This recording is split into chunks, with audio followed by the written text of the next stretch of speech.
Bowls in. That is the perfect line, the perfect length. হারিস রৌফ একটা নাম, যে নাম এখন শুধু পাকিস্তানে নয়, পুরো ক্রিকেট বিশ্বেই শিরোনামে। যে তরুণ একদিন তার 92 মাইল গতির একটি বল দিয়ে প্রমাণ করেছিল সে শুধু একটি গলির ক্রিকেটার নয়, বরং একদিন তার বলের গতি ও সাহসিকতার শক্তি দিয়ে সারা বিশ্বের হৃদয় ছুঁয়ে ফেলবে। তার পথ চলা ছিল না কোনো রৌপ্যময় ঝকঝকে প্রাসাদ পথে, বরং তার কাহিনী ছিল কাঁটা বিছানো কষ্টের, সংগ্রামের, এবং তার প্রতিটি পদক্ষেপই এক নতুন যাত্রার সূচনা। আজ হারিস রৌফের বোলিং গতি 150 কিলোমিটার প্রতি ঘন্টা, কিন্তু একসময় তার বল ছোঁড়ার জায়গা ছিল শুধুই এক ছাপড়া, যেখানে পিতামাতার আশঙ্কা আর প্রতিবন্ধকতার মাঝে ছোট্ট হ্যারিস খুঁজে পেয়েছিল তার ক্রিকেট প্রেম। যখন অন্যরা শখ করে ক্রিকেট খেলত, হ্যারিস খেলত নিজের অস্তিত্ব টিকিয়ে রাখার জন্য। ক্রিকেট ছিল তার একমাত্র আশ্রয়, একমাত্র স্বপ্ন, যে স্বপ্ন পূরণের পথে এগিয়ে যাওয়ার সাহস হারিয়ে ফেলেনি সে। তবে তার যাত্রা কখনোই সহজ ছিল না। সে একসময় জানতো না ক্রিকেটের কাঠামো কি, অনূর্ধ্ব 19 কিংবা ফার্স্ট ক্লাস। ক্রিকেটের চর্চা তার কাছে ছিল অজানা, কিন্তু হ্যারিস বুঝতে পেরেছিল তার মধ্যে এমন এক শক্তি আছে যা কোনো শৃঙ্খল কিংবা বাধা তাকে থামাতে পারবে না। বিশ্বের সামনে তার প্রতিভা এবং সংগ্রামের কাহিনী তুলে ধরা। একদিন গুজরাওয়ানাওয়ালার ট্রায়ালে গিয়ে যখন তিনি 92 মাইল গতিতে বল ছুড়ছিলেন, তখন উপস্থিত কোচ ও বিস্মিত ক্রিকেটাররা বুঝে গিয়েছিল এটি একটি নতুন যুগের সূচনা। হারিস রৌফ শুধু একটি বিস্ময়কর প্রতিভা নয়, বরং এক অনন্য অনুপ্রেরণা। যে ছেলেটি নিজের দেশের সীমাবদ্ধতায় আটকে ছিল, আজ সেই ছেলেটি আন্তর্জাতিক ক্রিকেটে রাজ করছে। তবে তার আসল যাত্রা শুরু হয়েছিল পাকিস্তান সুপার লিগে। প্রথম নেট বলার হিসেবে সুযোগ পাওয়ার পর হ্যারিসের ক্যারিয়ারের মুহূর্তেই পাল্টে যায়। তার বিপক্ষে খেলতে এসে বড় বড় ব্যাটসম্যানরা ভয় পেয়ে যেতেন।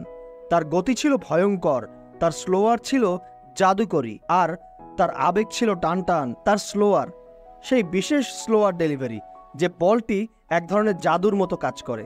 একই গতিতে, একই এক্সপ্রেস আর্ম স্পিডে তিনি তার স্লোয়ার ছুঁড়ে ফেলেন, যা প্রতিপক্ষের ব্যাটসম্যানদের জন্য অভূতপূর্ব বিপদের কারণ হয়ে দাঁড়াতো। তাকে আলাদা করেছিল তার অদম্য সাহস এবং মনোবল। কিন্তু এই সফলতার পেছনে ছিল দীর্ঘ সংগ্রাম। হ্যারিস কখনোই হাল ছাড়েনি। যখন কেউ তাকে বলতো তুমি সম্ভবত পারবে না, তখন সে আরো শক্তভাবে রুখে দাঁড়িয়েছে। পারবো না এই শব্দটির কাছে হ্যারিস কখনো হার মানেনি। কেন পারবো না? তার জীবন ছিল এক যুদ্ধ, যেখানে প্রতিটা দিন, প্রতিটা বল ছিল তার নিজেকে প্রমাণ করার এক একটি নতুন সুযোগ। আবেগ, আত্মবিশ্বাস আর অবিচলিত লক্ষ্য, এই তিনটি গুণ হ্যারিস রৌফের হৃদয়ে ছিল অটুট। যখন অন্যরা ক্রিকেটের মৌলিক শিক্ষা নিতে শুরু করেছিল, হ্যারিস তখন কেবল তার প্রতিভা নিয়েই সংগ্রাম করছিল। একসময় না জানা পথে কাঠের বল নিয়ে আরেকজনের আঙিনায় ক্রিকেট খেলতে গিয়ে হ্যারিস আজ বিশ্ব মঞ্চে তার গতি দিয়ে আলোকিত। আর অস্ট্রেলিয়ার বিপক্ষে 10 উইকেট এবং সিরিজ সেরা হওয়া, এটাই ছিল তার নতুন কাব্য, তার সংগ্রামের আসল পরিণতি। তার জীবনটা আসলে এক বিস্ময়ের মতো। তার বলের গতি, তার স্লোয়ার, তার এক্সপ্রেশন, সবই যেন এক ধরনের ম্যাজিক। একটি খোলা মাঠে হ্যারিস রৌফ আজ একটি চিহ্ন, একটি গল্প। সেই ছোট্ট গলির মাঝে দাঁড়িয়ে যখন সে প্রথম বল ছুঁড়েছিল, তখন হয়তো সে জানতো না তার নাম একদিন হবে ক্রিকেট ইতিহাসের সেরা।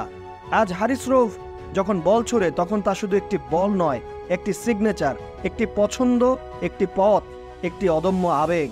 হ্যারিসের জীবনটি শুধু একটি ক্রিকেটারের গল্প নয়, এটি সেই তরুণের গল্প যে কোনো বাধা নিষেধের সীমানা ছড়িয়ে দেয়, স্বপ্নের দিকে এগিয়ে গেছে, অবিরাম পথ চলছে। তার সংগ্রাম, তার সাহস, তার চূড়ান্ত মনোবল আজ ক্রিকেটের মঞ্চে সবার সামনে এক অনুপ্রেরণা। হ্যারিস রৌফ, তিনি শুধু একজন বোলার নয়, তিনি একজন সাহসী যোদ্ধা। তিনি পৃথিবীকে দেখিয়েছেন এক সাহসী হৃদয়ের সঙ্গে লড়াই করে আকাশও ধরা যায়।